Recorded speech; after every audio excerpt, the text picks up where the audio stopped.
저희가 계속해서 사도행전 지금 창세기부터 저희가 사도행전까지 아브라함의 그 계약을 통해 하나님께서 어떻게 역사하시는지를 저희가 계속 살펴보고 있죠. 오늘도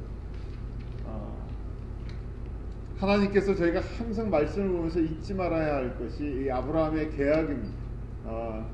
저희가 성경을 보다 아니면 뭐 예배를 드리다가 그 여러 말씀 보다 보면요, 아브라함의 계약을 잊고 살 때가 있는데요. 제가 말씀드린 것처럼 여자의 후손과 아브라함의 계약이 성경 전체를 흘러가는 두 가지 등뼈와 같다, 그 두 기둥과 같다고 말씀드렸어요. 성경만 흘러가는 것이 아니라 성경에 흘러간다는 얘기는 우리 사람의 모든 인간의 역사 속에 흘러가는 가장 큰 두 줄기의 그런 물줄기와 같다는 것입니다. 그래서 저희가 이것을 확인하고 재차 또 점검하고 이 큰 물줄기에 흘러갈 수 있는, 우리가 이 물줄기를, 이 성령의 역사를, 하나님의 역사를 따라갈 수 있는 그러한 믿음의 사람이 되기를 원하는 것이죠. 계속해서 사도행전의 말씀을 보는데 하나님께서 오늘 이 제목처럼 바울을 이제 부르시는 장면이에요. 바울을 부르시는데 저희가 바울에게는 항상 그 명칭이 붙죠. 이방인의 사도라는 것이 있어요. 이 이방인의 사도로 부르심을 이 바울을 준비하면서요, 모든 주변의 상황을 바꾸어 나가십니다. 저희가 한번 일단 지도를 좀 오늘 사도행전 9장, 10장, 11장 내용을 한번 볼 텐데요. 지도를 좀 봐야 돼요. 베드로가 먼저 1차 사역을 하는데 1차 사역이 이 사마리아 땅에 한번 가는 것이었죠. 그 사마리아의 빌립 집사의 사역을 통해서 사마리아에도 복음이 들어가기 때문에 그곳에서 가서 집회를 한번, 부흥회를 한번 하고 돌아옵니다. 그리고 나서 오늘 이제 9장, 10장 이렇게 넘어가면서요, 그 루따라는 곳에 애니아라는 그 제자가 8년 동안 중풍병을 앓다가 베드로를 통해서 고침을 받죠. 저희가 이제 지리를 조금 알아야 되는데요. 보이십니까, 지도가요? 예루살렘이 지금 요 맨 밑바닥에, 맨 밑에 있는데 예루살렘 옆에 여리고가 있죠. 그 다음에 오른쪽으로, 왼쪽으로 루따가 있고 그 옆에 요빠가 있어요. 이렇게 돼 있다는 것이. 예루살렘에서 지중해 쪽으로 쭉 가면 이 맨 끝에 항구 도시가 요빠입니다. 그러니까 저희가 서울을 생각하면 서울에서 쭉 서해 쪽으로 가면 뭐가 있죠? 항구 도시 인천을 생각하면 돼요. 인천 가기 전에 루따는 어디쯤 되겠습니까? 한 부천? 부천쯤 되겠죠. 지금 그런 지역이에요. 그런데 이 성령님께서요, 역사를 하시면서 베드로를 루따까지 일단 보냅니다. 베드로를 루따에 보내서요, 거기 애니아라는 그 제자, 저희가 성경을 이렇게 읽다 보면 이게 한글 이름이 아니기 때문에요, 애니아가 저희가 남자인지 여자인지 생각도 안 하고 읽죠.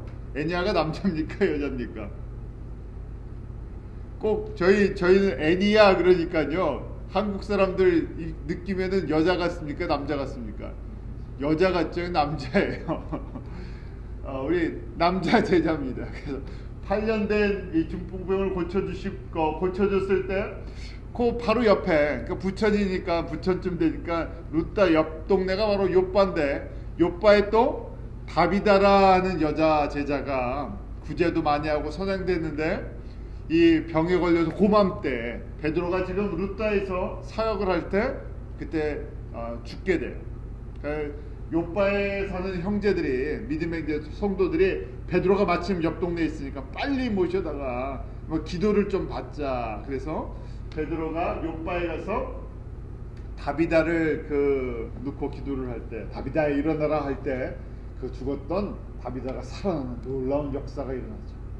자, 저희가 이렇게 사건들, 베드로를 통해서 이런 역사가 일어나는데 그 역사가 중요한 것이 아니라 지금 하나님께서요, 성령을 통해서 지금 예루살렘에 있었던 베드로를 지금 요빠까지 가게 합니다. 그러면서 사실은 이제 누구를 준비하냐면 요빠에서 저 북쪽에 가이사랴라는 동네가 있어요. 한 한 40마일 뭐 이렇게 떨어져 있는 곳인데, 그 같은 바닷가 지중해 한국 이제 북쪽이니까, 한국 같으면 요바가 인천이라 그러면 저쪽이니까 저 항해도가 될 수도 있고요. 그쪽에 이제 쭉 위쪽에요.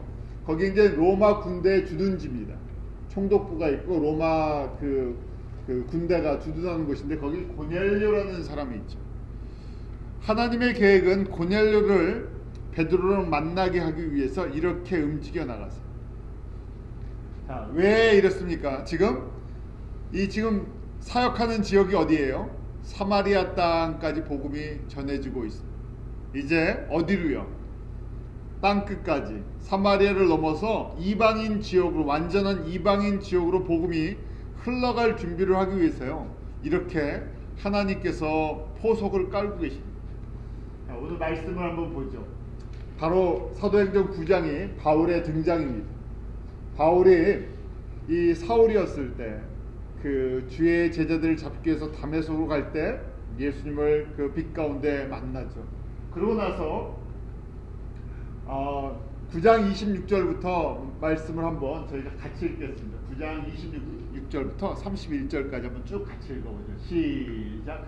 사울이 예루살렘에 가서 제자들을 사귀고자 하나 다 두려워하여 그의 제자됨을 믿지 아니하니, 바나바가 내리고 사도들에게 가서 그가 길에서 어떻게 주를 본 것과 주께서 그에게 말씀하신 일과 다메섹에서 그가 어떻게 예수의 이름으로 담대히 말하던 것을 말하니라. 사울이 제자들과 함께 있어 예루살렘에 출입하며 또 주 예수의 이름으로 담대히 말하고 헬라파 유대인들과 함께 말하며 변론하니, 그 사람들이 죽이려고 힘쓰거늘 형제들이 알고 가이사랴로 데리고 내려가서 다소로 보내니라. 그리하여 온 유대아와 갈릴리와 사마리아 교회가 평안하여 든든히 서가고 주를 경외함과 성령의 위로 진행하여 수가 더 많아진다.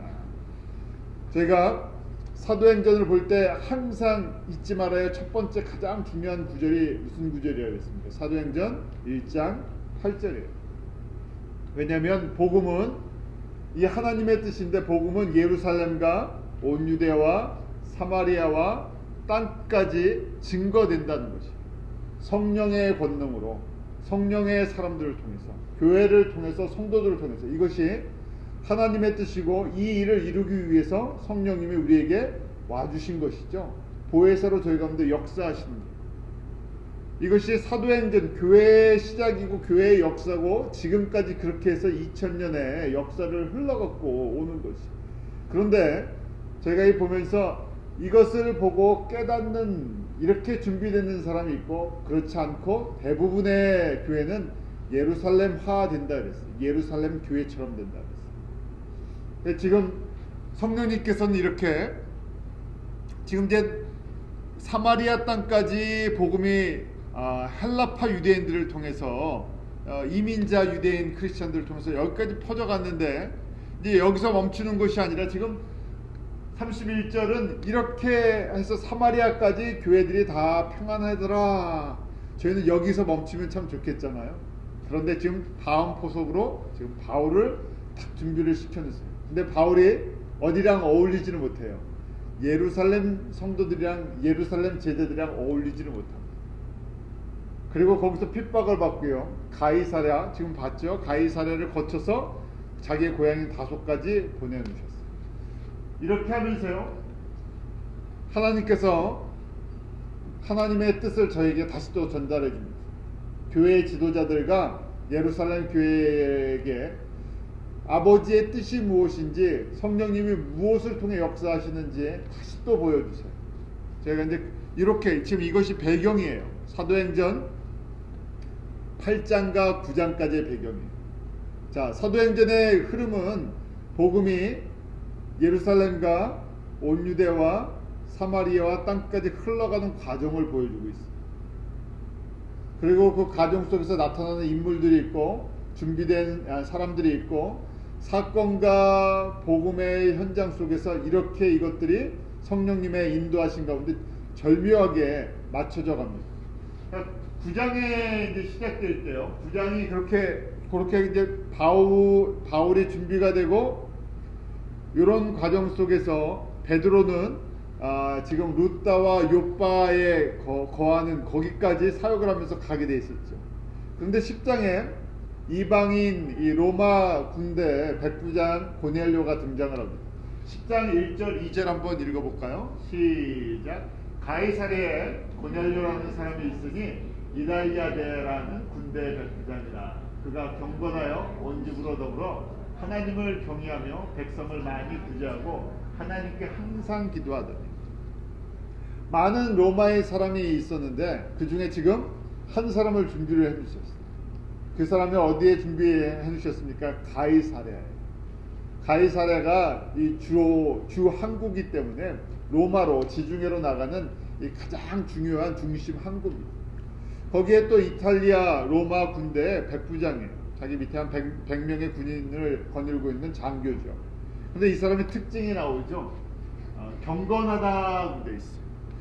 그 마음을 다해서 삶의 중심에 하나님을 경외하며 사는 사람인데 자기만 그런 것이 아니라 가족까지, 그리고 주변에 많은 사람들에게 도움을 베푸는 사람이었어요. 그리고 항상 이 말씀의 율법의 이 기도의 규칙을 따라서 열심히 기도하는 사람. 그러니까 갑자기 은혜가 임한 것이 아니라 이렇게 하나님께서 이런 사람을 준비해 주시고요, 이 사람을 통해서 이방인에게 복음이 전파된다는 것을 보여주시기엔 중요한 인물로 쓰시는 거예요. 저희도 그런 은혜가 좀 있기를 원합니다. 하나님께서 그런 은혜로 좀 택해 주신 그것이 좀 사실은 하나님이 택하시는 거죠. 이렇게 고넬료를 택하셨는데요, 저희가 거기에 보면 경건하여 하나님을 경외한다고 돼 있죠. 그 당시에 예수님 당시 우리 사도행전 당시에 하나님을 경외하는 이방인들이 있었어요. 그냥 있는 사람들이 아니라 이방인들인데요, 유대인들이 믿고 있는 여호와 하나님을 경외하는 두 부류의 사람들이 있었는데, 첫 번째는 그냥 저희가 하나님을 경외하는 사람이다, 그래서 영어로 보면 God fearer, 하나님을 경외하는 사람들. 무슨 이야기냐면요, 유대인들이 믿는 여호와 하나님을 믿는 거예요. 그 다음에 그 말씀도, 구약의 성경 말씀도 배우고요, 그 말씀 가운데 순종을 해요. 그런데 뭐를 하지 않았냐면 할례를 아직 받지 않았어요. 그러니까 정식으로 쉽게 말해서 유대인이 되지 않은 거예요. 정식으로 이방인인데 하나님만 경외하지 유대인의 모든 것을 따라가지는 건 아닌, 할례를 받지 않은 사람들. 그 다음에 완전히 유대교로 개종한 사람들이 있어요. 이방인 중에서요. 그것을 개종자라 그러는데, 영어로 문제는 프로슬리치라고 그러는데요. 이 사람들은 할례를 받은 사람들이에요. 할례까지 받고 완전 유대 종교에 기이했다 그랬죠. 저희가 유대 종교에 유대인이 되어버린 이방인이다. 지금 이 고넬료라는 사람은 그렇게 하나님을 경외했던, 할례를 받지 않았지만 항상 여호와 하나님을 경외하고 기도하고 그 말씀 가운데 순종하며 살던 사람. 자, 이렇게 항상 정해진 시간에 그 규칙적으로 기도를 하고 있었는데요, 성령님께서 역사하셨죠. 그 10장 3절에 보면 구시 기도할 때라고 되어 있어요. 구시니까 저희 시간으로 얘기하면요, 오후 3시에요. 그때 환상을 보는데 하나님의 천사가 나타나서 요바에 베드로라는 사람이 있으니까 그 사람을 초청해서 하나님의 말씀을 들으라는 거예요. 하나님의 이 환상 속에서 이렇게 말씀하시죠.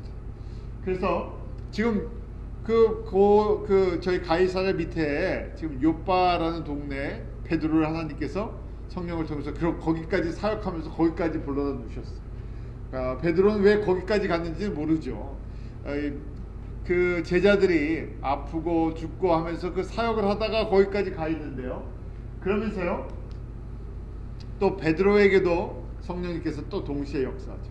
그러니까 지역을 넘어서요 지금 이렇게 연결을 시키고 있는 거예요. 전혀 연관성이 없는 두 사람을 연결을 시키시죠. 자, 10장 9절에 보면 이튿날 저희가 행하여 성에 가까이 갔을 그때 고넬료가 세 명의 종을 보내죠. 세 명의 종을 보내고 그 다음날 도착할 때쯤 됐을 때요, 시간이 서로 관계가 없는 이 만나는 이 포인트예요. 그때쯤 그 베드로가 기도하려고 지붕에 올라가니 시간은 제 6시더라. 6시가 몇 시입니까? 유대인의 이 성경에 나오는 시간은, 지금 이 신약에 나오는 시간은 저희가 더하기 6을 해야 저희 시간이 돼요. 왜냐하면 아침 해 뜨는 시간을 갖다가 시간 계산은 그때부터 시간을 하니까요.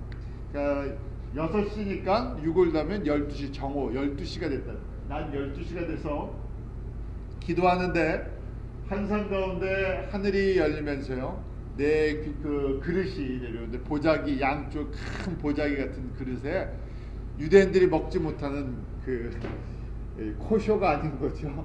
규례에, 율법에 어긋나는 음식들이 있는데 그걸 먹으라는 소리가 들리는 거예요. 그러니까 베드로가요, 나는 그래도 유대인의 이 모든 율법을 지키는데, 이건 먹지 말라고 하는 거기 때문에, 더러운 거기 때문에 먹지 않습니다 하는 것을 3번 경험했다. 그런데 하나님께서 내가 깨끗게 했으니까 먹으라 하고 그런 것을 3번 체험했다. 베드로는 이것이 무슨 의미인지 전혀 모르면서 이것을 생각할 때, 그때 마침 이 욥바의 가이사랴에서부터 이 고넬료의 하인들이 도착을 한 거죠. 그리고 초청을 합니다. 초청을 받아들이고 이제 베드로가 떠납니다. 하나님께서 이렇게 성령을 통해서요, 동시에 이쪽과 저쪽에서 또 이 사람과 저 사람 속에서 이 일을 만들어 나갔어요. 베드로랑 고넬료를 만나게 하신데, 사실은 베드로는 전혀 준비가 되어 있지 않죠. 베드로가 예루살렘 교회의 가장 대표적인 지도자고요, 그 당시에 모든 교회의 영적인 지도자. 그런데 베드로에게 어떤 생각이 없었습니까?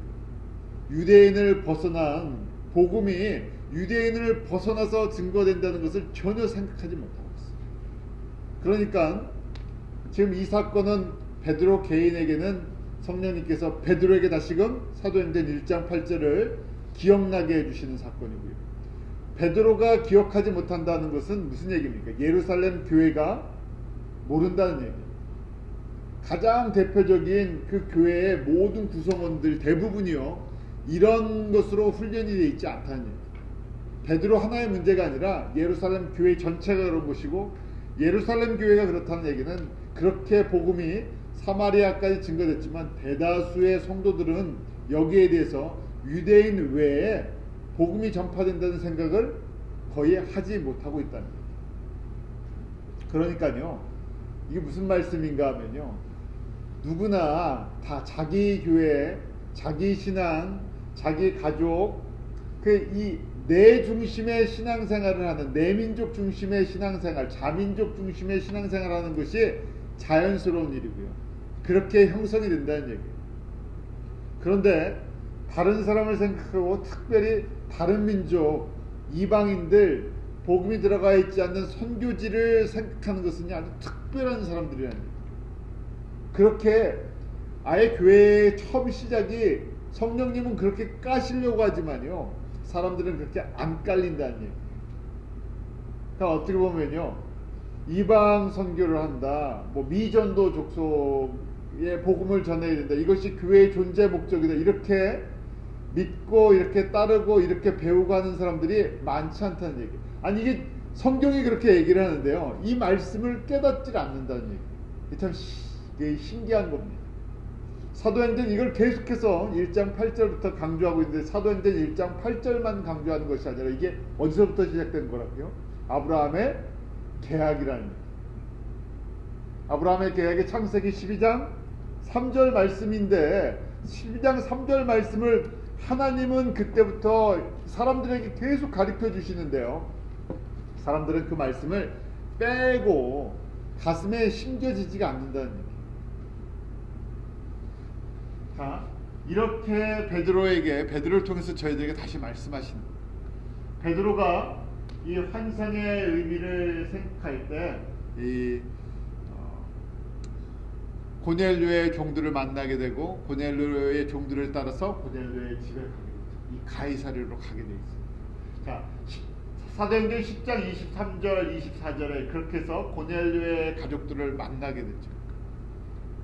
고넬료의 가족을 만났을 때 베드로가 이제 거기서 자신이 증거를 합니다. 자신이 깨달은 걸 고백해요. 34절, 35절 말씀. 이제 베드로가 고넬료의 가정 속에서요, 사람들 앞에서 이렇게 얘기를 하는 거예요. 34절, 35절 한번 같이 읽습니다. 시작. 베드로가 입을 열어 가로되 내가 참으로 하나님은 사람의 외모를 취하지 아니하시고 각 나라 중 하나님을 경외하며 의를 행하는 사람은 하나님이 받으시는 줄 깨달았다. 언제 깨달았다고요? 내가 지금 깨달았다는 얘기예요. 지금 베드로가 오순절날 깨달은 게 아니라 한참 교회가, 예루살렘 교회가 커지고 엄청난 영향력을 가지고 또 스데반을 통해서 환난을 당하고 제자들, 사도들 외에는 전부 흩어지고 베드로가 이렇게 또 사역을, 부흥회를 다니면서 병자를 고치고 죽은 자를 살리고 엄청난 이런 영향력을 퍼뜨리고 있는데, 이 시점까지도 베드로가 모르고 있었다는 거예요. 그런데 내가 지금 보니까 하나님께서 사람을 외모로 취하지 않는다. 무슨 얘기입니까? 유대인만 복음을 듣는 것이 아니었구나, 유대인만 예수 그리스도를 믿는 것이 아니었구나 하는 것을 내가 이제 지금 내가 깨닫기 시작한다. 그러면서 바로 복음을 증거하죠. 만유의 주 되신 예수 그리스도의 복음을 탁 전파하죠. 그 예수님께서 십자가에 죽으시고 예수님께서 죽은 자와 산 자의 그런 심판자로, 영원한 하나님의 아들로, 저희의 죄와 허물을 씻기 위해서 모든 것을 쏟아주신 그 복음의 핵심, 예수 그리스도가 누구신지를 딱 증거해줘. 준비된 영혼이죠. 하나님께서 준비된 고넬료에게 바로 예수님이 누구신가를 정확하게 듣게 했을 때, 이때 성령님의 역사 속에서요, 이 사람들이, 이 고넬료의 가정, 고넬료에 함께 모였던 사람들이 성령의 세례를 받고 충만한 은혜를 체험하게 됐죠. 그런데 이것을 보면서요, 함께 베드로와 함께 했던 사람들이 있어요. 우리가 사도행전 11장에 보면 6명이 같이 동행한 걸 알게 돼요. 요바에서부터 동행한 사람도 있고 예루살렘에서부터 함께 움직였던 사람들이 있어요. 베드로를 수행하면서 같이 움직였던 핵심 인물들이겠죠. 그런데 이렇게 표현이 되어 있어요. 44절, 45절에 이렇게 표현되어 있는데요. 우리 10장 44절, 45절 같이 읽습니다. 시작. 베드로가 이 말할 때 성령의 말씀 듣는 모든 사람에게 내려오시니 베드로와 함께 온 할례 받은 신자들이 이방인들에게도 성령 부어주심을 인하여 놀라니 라고 되어 있습니다. 지금 한 6명의 베드로와 함께 같이 지금 집회를 같이 다니는 베드로 수행하는 사람들이 6명인데요. 그 특징이 무엇인가? 할례 받은 신자들이다 이렇게 돼 있죠. 할례 받은 신자들은 유대인 크리스천이라는 얘기예요. 유대인들은 다 할례를 받잖아요. 난 8일 만에 할례를 받았는데 유대인으로 머물러 있는 것이 아니라 예수님을 영접했으니까 할례 받은 신자들이에요. 그런데 뭐의 영향력이 강하다고요? 율법에, 아직도 구약적인 율법의 영향력, 또 자기의 문화, 자기 민족, 유대 민족, 여기에 대한 자부심이 강하다는 얘기, 전통이 강하다는 얘기, 예루살렘 교회에 대한 자부심도 강하고요. 그런데 뭘 알지 못했다는 얘기예요? 이방인들에게도 라고 돼 있죠. 이방인들에게도 무슨 사건이요? 오순절 마가의 다락방에서 성령님이 자신들에게 임했던 것 같은 그런 사건이 일어나는 걸 보면서 놀랬다는 얘기. 아니 어떻게 이런 일이 이방인들에게도 일어났냐. 사도행전 1장 8절 말씀을 들어도 그것이 주님이 원하시는 말씀이 무슨 말씀인지를 깨닫지를 못하고 있었다는 거예요. 누가 깨닫지 못하니까 당연한 일이죠. 누가요? 베드로가, 대표 사도가, 대표 제자가 이걸 예루살렘 교회에 담임 목사님이 모르시니까요. 다 모르는 거예요. 다 모르진 않겠죠. 소수의 사람은 알고 있었겠죠. 특별한 사람들. 대다수의 사람들은 이거를 생각하지 못한다는 거예요. 그래서 방언을 말하며 하나님 높임을 들으미로다. 사람들이 오순절 마가의 다락방에 있었던 그 사건이 똑같이 지금 고넬료의 가정 속에서 일어나니까요. 그래서 이것이 이 사람들이 놀라면서요. 베드로가 그때 이제 세례를 주죠. 성령으로 이미 세례를 받았으니까 이게 세례를 안 줄 수가 없는 거죠. 예수의 이름으로 거꾸로 이제 물 세례를 이제 성도가 되었습니다. 이방인 최초의 성도가 되었습니다. 누구 손을 통해서요? 베드로의 손을 통해서. 하나님께서요, 주님께서, 예수님께서 누구를 사랑하세요? 베드로를 사랑하세요. 그런데 베드로의 한계성이 있는 거예요. 베드로는 철저한 유대의 사람이죠. 유대인이에요. 그다음에 타문화 경험도 없고 이 민족적인 이 자부심은 강하고 그다음에 어부 출신이었잖아요. 이 그릇이 좀 작은 스타일이었죠. 이게 이방인들을 품을 수 있는 이런 준비가 돼 있지 않으니까요. 그렇지만 주님께서 은혜를 베풀어 주셨어요. 베드로에게도 이 사건을 가르쳐 주셨어요. 베드로에게만 가르쳐 주시는 것이 아니라 이것을 예루살렘 교회도 가르쳐 주세요. 자, 이렇게 이런 체험을 하고 나면요, 변해야 되는데 베드로가요. 다시 어디로 갑니까? 예루살렘으로 가요. 자, 이렇게 한번 지금 루다, 그다음에 요빠, 그다음에 가이사랴, 여기서 이제 가이사랴에서는 이방인 최초의 이제 성도가 그곳에서 성령 세례도 받고 또 물 세례도 받고 이 놀라운 사건이 일어났어요. 자, 그런데 이 예루살렘 교회의 반응을 한번 보시기 바랍니다. 자, 이걸 보면서요, 저희가 지금 현대 교회랑 똑같은 것 같아요. 자, 이런 얘기가 막 이제 소문이 들렸을 거 아니에요? 그러면 어떻게 해야 됩니까? 예루살렘 교회에서요.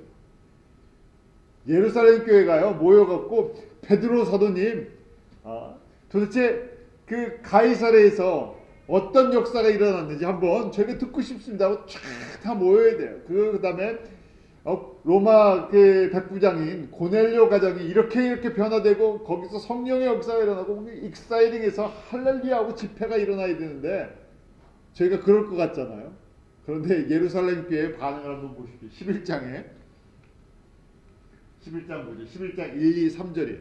11장 1, 2, 3절 같이 읽습니다. 시작. 유대에 있는 사도들과 형제들이 이방인들도 하나님 말씀을 받았담을 들었더니 베드로가 예루살렘에 올라갔을 때 할례자들이 힐난하여 그러되 내가 무할례자의 집에 들어가 함께 먹었다 하니. 딱 그런 거예요. 그 이방 선교하고 탁 들어와서 거기서 막 부흥이 일어나고 막 그랬는데요. 놀랍게 막 헌신자들이 생기고 교회가 생겨지고 변화가 있고 성령의 역사가 있고 있었는데요. 그 다음에 본교회에 돌아오려고 그러니까 무슨 얘기예요? 너 누구 허락도 없이 우리 교회의 전통, 우리 교회의 법이 있는데 너 법을 안 지키고 뭐 했다고 했어요. 뭐가 열린 거예요?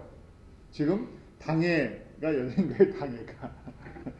당회 열려갖고요. 지금 베드로 목사님이 도착하자마자 당회 딱 준비해 놓고요. 쉽게 말해서 장로님들이 쫙 앉아갖고 목사님 이게 지금 교회법에 맞는 겁니까? 아니 뭐 이런 겁니까? 하면서요. 지금 베드로가 지금 궁지에 몰렸다는 얘기. 아니 우리 법에 의하면 유대인들이 누구랑 먹으면 안 된다고요. 이방인들이랑 먹으면 안 된다는 얘기. 그런데 이 보고도 없이 갑자기 그런 일을 하면 이 지금 어떻게 돼요? 우리 예루살렘에 있는 교인들이 혼란을 가져와서요. 교회가 지금 이 복잡한 문제가 생깁니다. 이거 어떻게 처리하시려고 이렇게 됐습니까? 그런 얘기예요. 우리 교인들이 다 유대 전통에 유대인들을 따르는 크리스천들인데 아니 우리 유대인 전통을 갖다 깨버렸으니까 이거 어떻게 이거 수습을 할 겁니까? 교회가 조금 있으면 들썩들썩하는 그런 야단이 일어날 텐데 어떻게 이거 처리하려고 이렇게 됐습니까? 하는 얘기. 저희도 그러잖아요. 저희가 꼭 그러죠. 한국 안에서도 그렇고 한국 사람만 그런 것이 아니에요. 누구나 다 자기 문화, 내 교회, 내 중심으로 생각했어요. 내 교회를 지킨다고 이러는 거예요. 저희가 한국에서도 그런 일들이 계속 일어나죠. 우리 교단을 지켜야 되기 때문에 교단법이 어떻게 되는데 또 교회법이 어떻게 되는데 중요한 것을 갖다 항상 보면 가장 중요한 건 버려버리고요. 사소한 것을 붙들고. 그런데 이것이 교회만 그렇습니까? 제 일상생활 속에서도 그래요. 제 삶 속에서도 신앙의 핵심은 버려버리고요. 신앙의 잔 가지들, 형식들, 뭘 지키는 것, 그런 어떤 율법적인 것, 이걸 지켰냐 안 지켰냐, 이게 신앙의 척도가 돼버렸어요. 그리고 핵심은 다 잊어버렸어요. 베드로가 그래서요, 선교 부흥회를 해야 되는데 선교 부흥회를 하는 게 아니라 지금 저희로 얘기하면 당회나 공동회나 재직회나 이런 데 모여갖고요, 변명을 하는 거예요. 변명. 자기 입장이 난처하게 생겨갖고요, 자자자 잠깐 제 말 좀 들어보세요 하면서 지금 4절에 베드로가 저에게 이 일을 차례로 설명하여 지금 4절부터요 이제 변명하는 거예요. 내가 왜 이렇게 됐는지 아냐 하면서, 이게 성령님께서 이렇게 나를 인도했고 내가 이거 어쩔 수 없이 여기 이제 이렇게 인도함을 받아갖고 내가 가서 그냥 그 복음을 전했더니, 아니 거기서 성령의 역사가 일어나는데 내가 그걸 막겠냐? 그런 얘기를 하고 있는 거예요. 그러면서 베드로가 이렇게 고백을 해요. 15절 말씀인데요. 우리 15절 말씀 한번 같이 읽어볼까요? 시작. 내가 말을 시작할 때 성령이 저희에게 임하시기를 처음 우리에게 하신 것 같이 하는지라. 내가 주의 말씀에 요한은 물로 세례를 주었으나 너희는 성령으로 세례를 받으려 하신 것이 생각난도라. 지금 이 변명을 쭉, 이 사건에 대한 변명을 하는 거예요. 그러면서요 뭐라고 얘기하는 거냐, 내가 지금 고넬료 집에 가서 복음 전하고 거기 성령님이 임하는 걸 보니까 이 말씀이 그때까지 까맣게 잊어먹었던 그 말씀이 생각이 났다는 거예요. 무슨 말씀이에요? 사도행전 1장 5절 말씀이 생각났다는 거예요. 다시 얘기하면 사도행전 1장 5절부터 8절 말씀을 자기가 그게 무슨 뜻인지도 모르고 그냥 예루살렘에 성령님이 이렇게 역사하셨고 예루살렘에 있는 유대인들이 이렇게 복음을 받고 예루살렘 교회가 이렇게 부흥할 것이다, 거기까지만 나는 생각을 했다는 얘기예요. 다시 사도행전 1장 5절 말씀이 이게 이 말씀이었구나 하고 비로소 고넬료 사건을 통해서 깨달았다는 것이죠. 사도행전 1장 4절 5절 말씀 한번 저희가 다시 한번 읽어볼까요? 시작. 사도와 모이사 저에게 분부하여 가라사대 예루살렘을 떠나지 말고 아버지의 약속하신 것을 기다리라. 요한은 물로 세례를 베풀었으나 너희는 몇 날이 못되어 성령으로 세례를 받으리라 하셨습니다. 몇 날이 못되어 너희들 성령으로 세례를 받을 것이다. 그러면서 사도행전, 요한은 물로 세례를 줬지만 이제 예수님께서 내가 너희를 성령으로 세례 줄 건데 며칠만 좀 기다려라 기도하면서, 그래서 사도행전 그 다음에 1장 8 성령이 너희에게 임하시면 너희가 놀라운 권능을 받을 텐데, 지금 베드로가 지금 권능을 받아서 이런 놀라운 역사를 이루고 있잖아. 그런데 이 권능을 받으면 예루살렘과 온 유대와 사마리아와 땅까지 이르러 내 증인이 되는 것이다. 그것이 지금에서야 기억이 난다. 까맣게 잊고 살았다. 예루살렘 교회 담임 목사님, 그 시대에 가장 큰 지도자가 이 말씀을 잊고 샀다는 얘기는 예루살렘 교회는 이 말씀에 훈련을 받지 않고 있었다는 얘기예요. 그러니까 지금 무슨 문제가 생긴 거예요? 이방인이 성령의 세례를 받고 복음을 받고 성령의 세례를 받았다는 것이 이게 사건이 돼버린, 이슈가 돼버린 거예요. 준비가 되어 있지 않습니다. 그러니까 찬양 부흥회가 찬양과 영광이 일어나야 할 곳에 뭐가 일어난 거예요? 거기서 지금 베드로 목사님에 대한 뭐가 일어났어요? 회의가 일어난 거예요. 저희가 지금 모여서 어떻게 하면 이런 일을 우리가 계속 추진해야 됩니까 하는 그런 사역회의가 일어나야 되는데요. 지금 이게 사역회의가 아니라 분쟁이 일어날 수 있는, 갈등이 일어날 수 있는 이런 게 일어납니다. 그런데 주님께서 저희에게 가르쳐 주신 것이죠. 이렇게 대부분의 교회 역사를 통해서 예루살렘 교회 같이 교회들이 다 세워질 겁니다.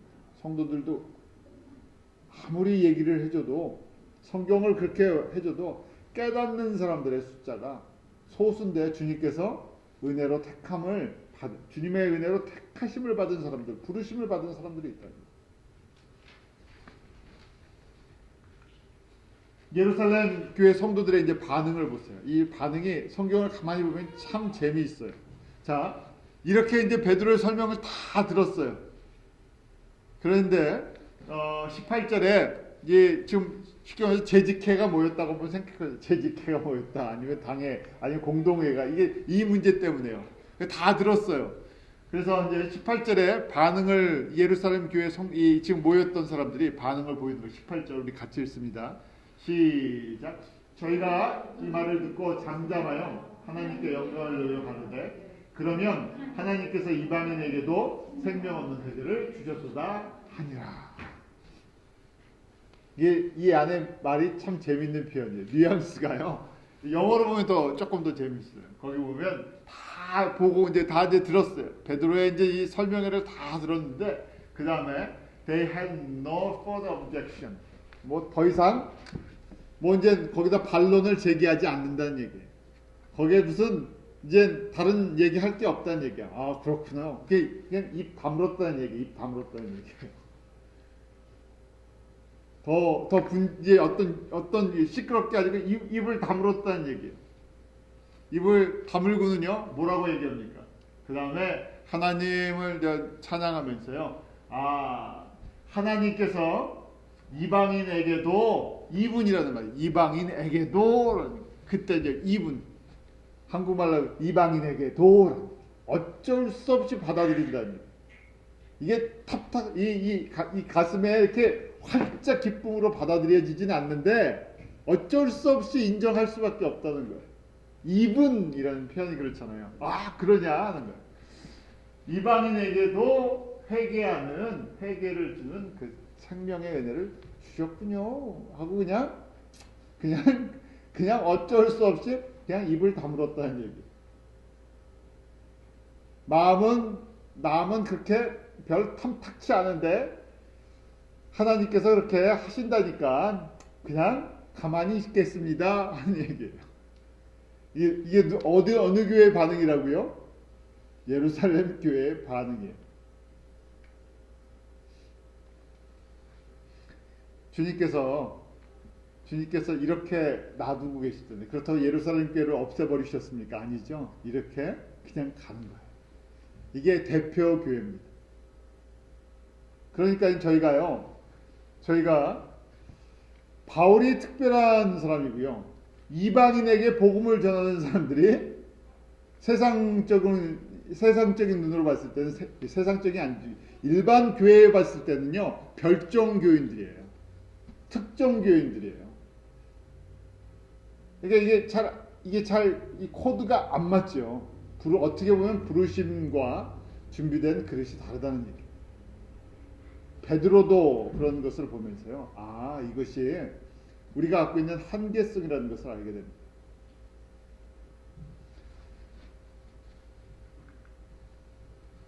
주님께서 바울을 이방인의 사도로 준비하셨죠. 바울을 이방인의 사도로 준비하시고 이방인의 사역을 위해서 쓰세요. 저희가 교회도 예루살렘 교회가 있고요. 저희가 안디옥 교회가 있죠. 지금 이제 요 11장 후반부에 보면 안디옥 교회가 세워지는 모습을 이제 저희가 보여주세요.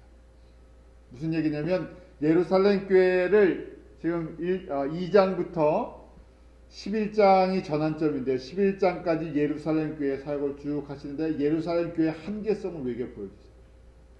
11장의 내용이 이 전환점이에요. 그런데 교회 역사를 통해서 대부분의 교회는 베드로 목사님과 예루살렘 교회 같은 교회로 간다는 얘기예요. 왜냐하면 우리가 그런 구조를 갖고 있어요. 특히 이제 한국 사람이니까 그게 더 피부적으로 와요. 우리가 저희 주변에 우리랑 얼굴색이나 언어가 좀 다른 사람이 같이 섞여 있으면 그 사람이 불편한 게 아니라 누가 불편합니까? 우리가 불편해요. 한국말 조금 적게 씁시다 그러면 우리가 답답해요. 같이 좀 어울립시다 그러면 저희가 불편해요. 그렇잖아요. 그냥 마음대로 한국말하고 한국 음식 먹고 그냥 한국식으로 표현하고 이래야 편한데 이게 그렇잖아요. 사람이 그렇게 만들어져 있기 때문에 그래서 대부분의 교회들은 자민족, 자문화, 그 다음에 자기 언어, 자기 백성, 거기 안에서 내 교회 안에서 내 교단 안에서 그게 좋은 게 좋은 거예요. 그게 즐거워요. 거기 같이 있어요. 제가 미국에 살면서요, 이거 더 많이 느끼잖아요. 미국에 살면서요. 요새 한국에서도 이제 그 외국인들이 많이 들어와 있지만 저희는 오랫동안 한국 사람끼리만 살았어요. 그래서 저희가 이제 미국에 오니까 우리는 소수가 되고 미국 사람들이 다수예요. 그 다음에 여기 주 언어가 영어고 저희는 한국말을 해야 좀 편해요. 그냥 교회에 와서 저희가 한국말하고 한국 음식 좀 먹어야 편하잖아요. 이게 바뀌면 좀 불편해져요. 근데 주님께서는요, 이런 경험을 저희가 이렇게 하면서요, 복음도 이렇구나, 교회의 모습도 이렇구나 하는 것을 가르쳐 주세요. 나 편하려고 신앙생활을 하는 게 아니고요. 저희가 어찌가든지 이 훈련을 받았어요.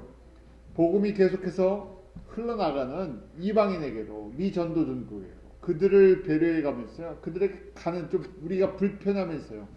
그런 훈련을 해가면서 가는 것이 주님께서 지금 11장 이후부터 그런 교회를, 그런 성도들을 보였어요. 그런 일을 하기 위해서 바울을 준비시키세요. 바울을 한번 볼까요?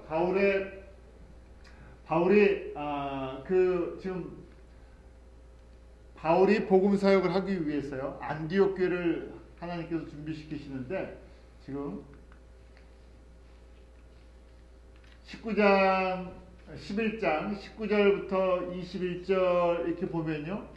특별히 20절에 그 중에 구브로와 구레네 몇 사람이 안디옥에 이르러 헬라인에게도 말하여 주 예수를 전파하니 특별한 사람들이 있었어요.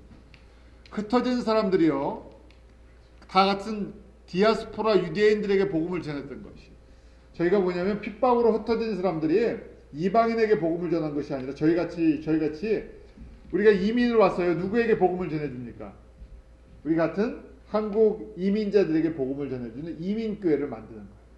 근데 그 중에 몇 사람들이 미국에 살면서요, 한국 사람이 아닌 다른 나라 사람들에게 복음을 전하기 시작했다. 그래서 주의 손이 그들과 함께 하심에 수다한 사람 믿고 돌아온다 하면서 안디옥 교회가 시작됩니다. 안디옥 교회가 시작되고 바울은 또 한쪽에서 준비하고 있어요. 저희가 이민 생활을 한다. 미국에 왔다는 이 초점만 해도요. 주님께서는 우리를 안디옥 교회를 만들고 싶으셨어요. 안디옥 성도들을 만들고 싶었어요. 이방인들을 위해서 주님께서 일부러 한국에서 타문화가 있는 쪽으로 옮겨버리십니다. 저희는 본능은요. 저희가 자연스러운 건 한국 사람에게로 가야 편해요. 그런데 저희가 한국 사람이면서 우리가 이방인들에게로 복음을 듣지 않은 나랑 말도 좀 다르게 하고 표현도 다른 사람들에게 가는 것. 이게 성령의 역사입니다. 특별히 저희는 그런 것 때문에 주님께서 우리는 원래 그 뜻이 아니었는데요. 우리가 미국에 오는 생각들은 다 달라요. 그런데 주님께서 이런 환경으로 저희를 안디옥 교회와 같은 환경으로 저희를 바꿔주시면서요. 우리에게 이런 부르심이 있다는 걸 가르쳐 줍니다. 근데 거꾸로요. 저희가 이런 부르심이 있는데 지금 어디를 향해 가면요. 거꾸로 예루살렘 교회 화돼 가면요. 이게 반대로 가는 거예요. 그래서 저희 가운데는 이런 부르심이 있다는 것을 항상 이 말씀을 보면서 기억해요. 그러니까 특별한 은혜를 받은 사람들. 저희 미국에 사는 사람들, 특별히 다른 나라에서 사는 우리 한국 성도들은요, 이런 특별한 은혜를 받은 사람들이에요. 그래서 결국 주님께서 이 일을 이루시기 위해서요, 어디부터 준비하신 거예요? 창세기 12장 아브라함의 계약부터 준비하신 것을 이루어 나가는 그런 아브라함의 자녀들로 또 안디옥 교회 성도들과 같이 그 다음에 바울처럼 불러주십니다. 우리만 그런 것이 아니라 누구까지요? 우리의 자녀들까지. 특별히 자녀들은 더하죠. 저희는 좀 불편한 데가 많은데요. 여러 가지로 불편한데요. 저희 자녀들은 어떤 의미로 보면 디모데와 바울과 그런 환경 속에서 자랍니다. 완전한 이중 언어가 가능할 수 있는 두 문화, 세 문화가 가능한 사람들, 미국뿐만이 아니라 한국에도 또 다른 나라에도 영향을 줄 수 있는, 거기에 이제 말씀이 잘 준비되면요 바울처럼 좀 쓰임 받을 수 있는, 그렇게 주님께서 판을 그렇게 깔아주신 거예요. 제가 종종 그런 경험을 했었는데, 그 저희 2세들이 항상 EM 미니스트리요, 영어 목회를 따로 해주기로 원하고, 그렇게 이제 한인 교회가 영어 목회, 한어 목회 이러면서요 나눠놨어. 근데 가만히 그 밑바닥에 깔려 있는 거 보면요, 뭐 똑같은 얘기예요. 어른들은 한국말을 하는 게 편하니까, 한국 문화를 갖고 있는 게 편하니까 그걸 지키는 거고, 그러면 EM으로 이제 이 자녀들은요 EM 해달라고 해서 잉글리시 미니스트 해달라고 하면 그 안에 깔려 있는 게 뭐냐? 자기네들의 그 여기서 태어나서 같은 한국 사람인데 영어를 하는 우리 자녀들끼리 있어야 편하다는 얘기. 거기에 다른 사람이 들어오면 불편해지고, 다른 문화가 섞이면 불편해지는 거예요. 그러니까 아주 더 작아져 버려요. 더 작아져 버려요. 똑같은 얘기예요. 한국 사람들이 이 작은 내 문화 속에 갇혀 있는 거나, 그 안에 또 영어를 하는데도요, 우리가 피부색이 한국 사람이고 한국 사람끼리 있어야 편하니까요, 또 자녀들도요 영어를 하는 자녀들끼리 있어야 편하다는 얘기. 물론 그렇게 하면서 교회가 커질 수도 있고요, 사역도 할 수 있지만, 이걸 깨지 않는 한 우리가 예루살렘 교회의 모습을 벗어날 길이 없다는 거예요.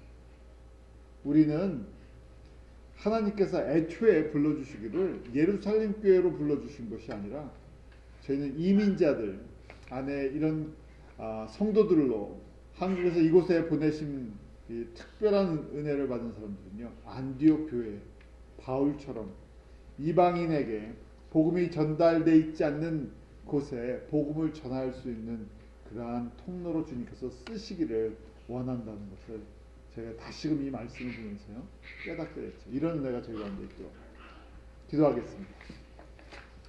하나님 아버지, 저희가 지금은 미약하고 연약한 것처럼 보이지만, 저희를 통해서 주님께서 정말 안디옥 교회처럼 지경을 넓히며 이방인들에게 미션도 종족 가운데 땅끝까지 복음을 증거하는 그런 통로가 되기를 소원합니다.